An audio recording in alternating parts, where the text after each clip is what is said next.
Hi hello. അപ്പോൾ എല്ലാവർക്കും വീഡിയോയിലേക്ക് സ്വാഗതം. മണ്ണ് വേഗ് നിറക്കുമ്പോൾ മണ്ണില്ലാത്തതാണ് ചിലവരുടെ പ്രശ്നം എന്ന് പറഞ്ഞാൽ മണ്ണ് കിട്ടാനില്ലാത്തത് കൊണ്ട് മാത്രം നമ്മൾ കൃഷി ഒഴിവാക്കുന്നവരുണ്ടല്ലേ. അപ്പോൾ അങ്ങനെ ഒഴിവാക്കണ്ട, മണ്ണ് അധികം ചേർക്കാതെയും നമുക്ക് ഗ്രോ ബാഗ് നിറക്കാം കേട്ടോ. അപ്പോൾ ഞാൻ ഈ ഗ്രോ ബാഗെല്ലാം നിറച്ചിട്ടുള്ളത് അധികം മണ്ണ് ഉപയോഗിക്കാതെയാണ്. കുറച്ച് മാത്രം മണ്ണും ബാക്കി നമുക്ക്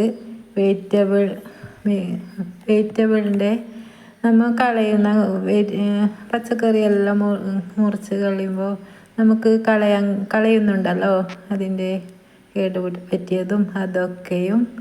അതുപോലെ തന്നെ ഇലകളുണ്ടാവും, ചീഞ്ഞ ഇലകൾ, കരിയിലകൾ, എത്രയായാലും എവിടെയായാലും മരങ്ങളില്ല എന്ന് വിചാരിച്ചാലും നമുക്ക് എവിടെ നിന്നെങ്കിലും ഇങ്ങനെ കരിയിലൊക്കെ വരാൻ കിട്ടുമല്ലോ. അപ്പോൾ ആ ഇലകളും ഒക്കെ കൊണ്ട് നമുക്ക് ഗ്രോ ബാഗ് നിറക്കാം. അപ്പോൾ ഗ്രോ ബാഗ് നിറച്ച്